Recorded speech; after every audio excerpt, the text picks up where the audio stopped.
Exciting as modern-day rallycross supercars are, there's nothing like a bit of nostalgia. And here at Pembrey, we're getting ready for the Retro Rallycross final with a great mix of cars.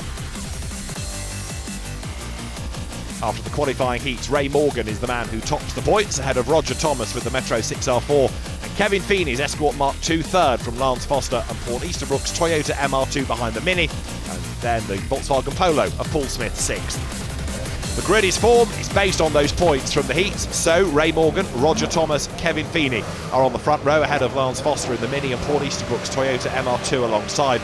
Paul Smith is on the back row with the Mark I Escort of Simon Hartford Company, a car that goes back to the early 70s of rallycross. We Go Racing, and four-wheel drive Metro 6R4 acceleration helps Roger Thomas into the lead down towards the first corner.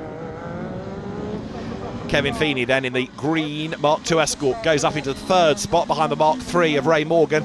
A better ambassador for rallycross than Ray you will not find. He has been a stalwart rallycrosser for decades and equally enthusiastic now as ever he was. The Mark III Escort with the BDA engine, two-wheel drive of course, taking on the four-wheel drive Metro 6R4 up front. So Roger Thomas it is leading at the moment ahead of Ray Morgan, and then behind you've got the Mark II Escort running in third spot in the hands of Kevin Feeney.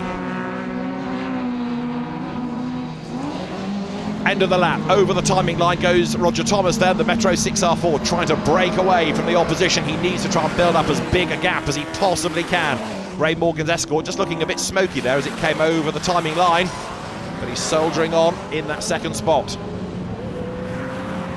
Down to the hairpin. There's Paul Easterbrook in the Toyota MR2, and further up the road is Lance Foster there in the green and white Mini Spares Mini Club, and he's only ever raced Minis, the XE and Sandwith car, and it goes very, very strongly in Lance Foster's giant killing hands. He's chasing after the Mark II Escort that absolutely dominated rallycross late 70s, early 80s. Go back to the days of John Welch and Tony Drummond, among many, many others in Mark II Escorts having great success in the UK, Martin Skanker in Europe. But there, Roger Thomas with the 6R4, a car initially really aimed at the rally market until the demise, the axe fell on Group B rallying. And with so many cars around, where else could they go but into rallycross? And it was a golden age, the late 80s, with all of these Group B rally cars coming into rallycross, the 6R4 amongst them.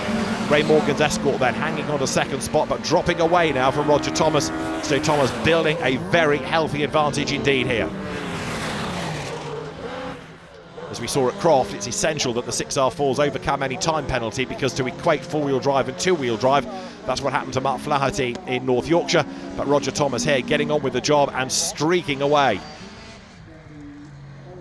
He works his way onto the loose. The back starts to come round, but of course with four-wheel drive traction, he's easily able to correct that and just drag the car out of the corner.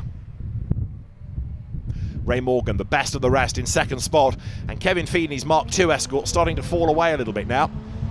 The Mark III was never quite that popular, although if you go back to the mid-1980s, the Mark III in the hands of Martin Skanker and John Welch did have great success in Europe and of course in John's hands, winning the British Rallycross Grand Prix, but that was a rather different type of Escort with the four-wheel drive extract transmission in it. Down to the hairpin goes Roger Thomas starting his last lap. Ray Morgan hustling on in second spot. What's going on behind them? Well, Lance Foster is keeping at bay the Toyota MR2 of Paul Easterbrook.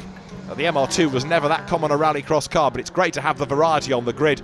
And there, going back to the very early days and John Taylor winning the European Championship, is Simon Hart's Haynes and Maidstone Tribute Ford Escort.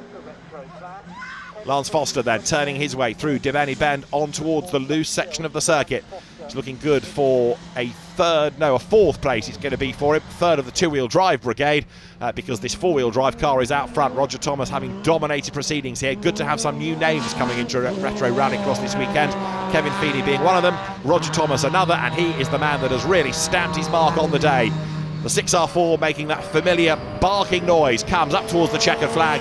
Roger Thomas wins in South Wales. Ray Morgan is going to come through for second place, and third should be the Mark II Escort of Kevin Feeney. Over the line goes the BDA engined Escort of Ray Morgan, and Kevin Feeney will be third ahead of Lance Foster, and then Paul Easterbrook at the end of another lively race for everybody involved, and just a great trip down memory lane. So Roger Thomas in the Metro 6R4 overcomes everything to win here at Pembrey. A dominant drive in a great car. Roger Thomas the winner from Ray Morgan in second spot. Kevin Feeney taking third with Lance Foster fourth. Paul Easterbrook fifth ahead of Paul Smith and Simon Hart. But in the championship, it's Ray Morgan leading now, 11 points up on Paul Easterbrook, the absent Barry Stewart third, and then Roger Thomas in fourth. Lance Foster heads his class ahead of Paul Smith and Stuart Bowes leaving Pembroke.